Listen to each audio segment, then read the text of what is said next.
pahirapan ang pag-apula sa sunog sa isang commercial residential building sa Binondo sa Maynila kagabi. Nagtagal ito ng halos 4 na oras. 2 bumbero ang nasugatan. Narito ang express report ni Nina Ongpauco.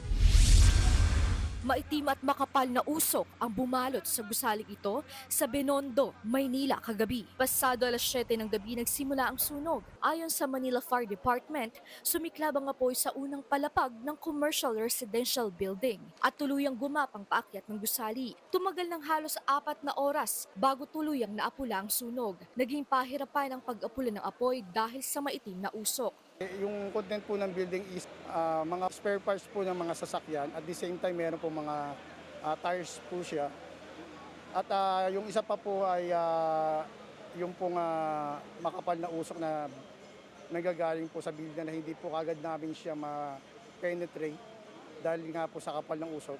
Humigit kumulang 6 na milyong pisong halaga ng mga ari-arian ang natupok. Hindi bababa sa 5 pamilya ang apektado. Walang nasawi pero 2 bumbero ang sugatan. Isang sasakyang nakapark sa harap ng gusali naman ang nabagsakan ng debris. Maglalaro lang daw sana sila ng tennis sa katabing gusali.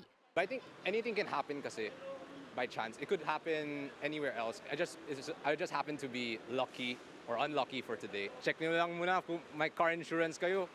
Patuloy ang investigasyon sa sanhi ng sunog. Nagbabalita mula sa Frontline, Nina Ongpauco, News 5. Mga kapatid, ako po si Ruth Cabal.